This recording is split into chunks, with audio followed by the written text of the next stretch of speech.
obviously enough, the Enea Bastianini seat, that's the seat up for grabs. Marquez or Martin. Dave, I'm going to give you 2 minutes to give your view on who you think it should be and why. I've got the stopwatch ready, Dave. So, it's 2 minutes there, not 20, and you're muted as well. I'm always very good at working against the clock, as the fact that I post things so early, so quickly. But are you ready? Anyway, what Ducati should do is they should put Jorge Martin in the factory seat, in the factory team, and give Marc whatever he wants to have a full factory, a GP25 with full factory support and all of the guarantees that he feels happy with in a satellite team, whether that's in Pramac or whether that's in Gresini. That isn't really relevant, doesn't really matter.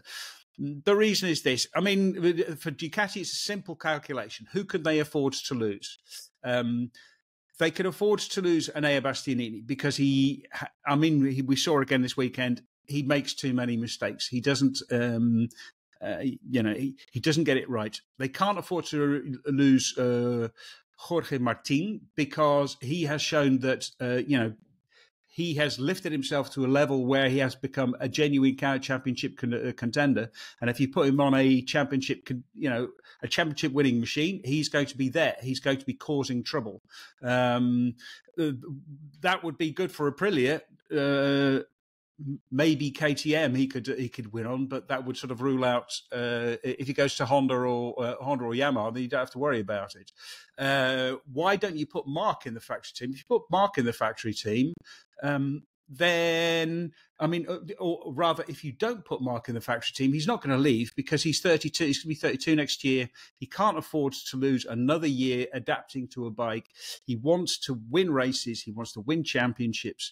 And it's a simple calculation. All he wants is the tools to be able to win a championship.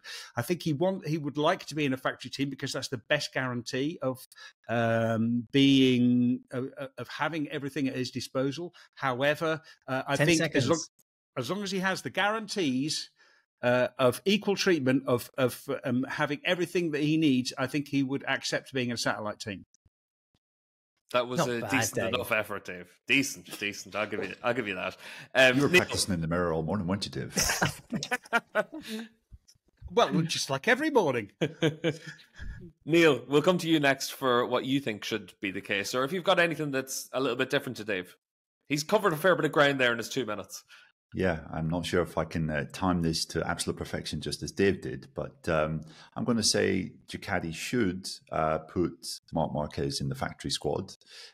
It spent a good chunk of the end of the kind of pre-pandemic era trying really hard to beat Marc, probably having the best bike on the grid around 2018, 2019, and consistently being undone with Marc's talents on the Honda.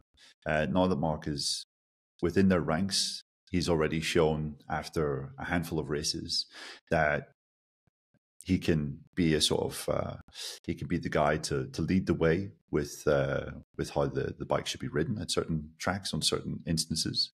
And I mean, quite simply, he's one of the best riders of all time. I mean, Jorge Martin still hasn't won a world championship. Marc Marquez has won 6 in MotoGP. I'm talking about MotoGP championships. And I think that maybe by the end of this year, Marc will have already beaten Martin after just one season on the bike, and will have shown that definitively that he's the better rider. So yeah, it would be great for Ducati to have 3 of the top guys in the championship, just as they do this year. But really, when it comes down to it, they would have enough in their factory team if it was just Bagnaia and Marquez.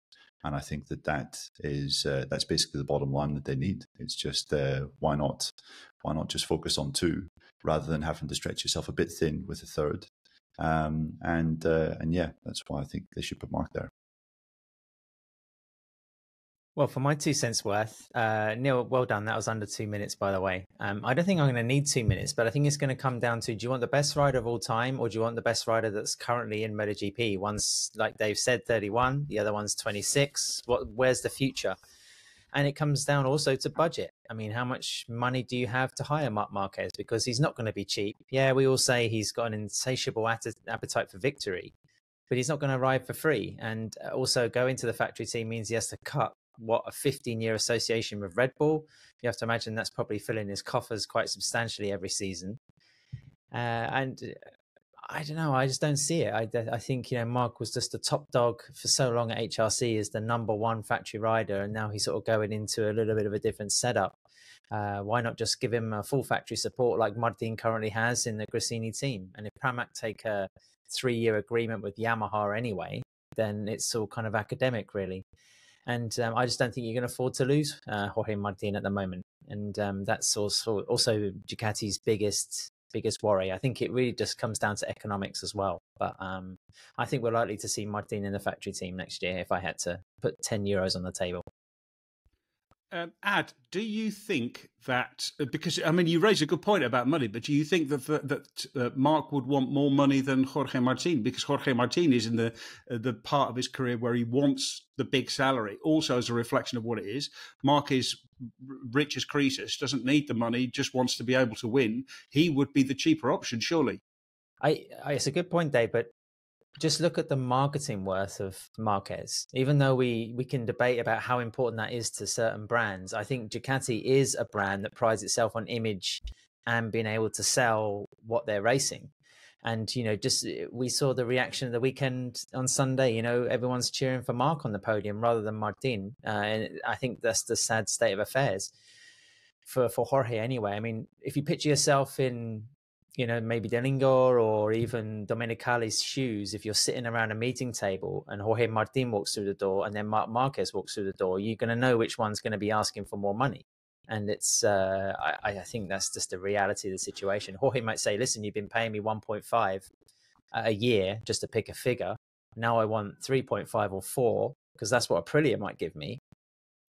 I don't know. I think it makes things more complicated. Yeah, I think that's another point that I didn't mention when I was making my case for Marc. I mean, you're not just buying one of the fastest, or if not the fastest rider on the grid, you're buying probably the most marketable rider on the grid as well. A person that puts bums on seats, whether he's fighting for 10th or whether he's fighting for first.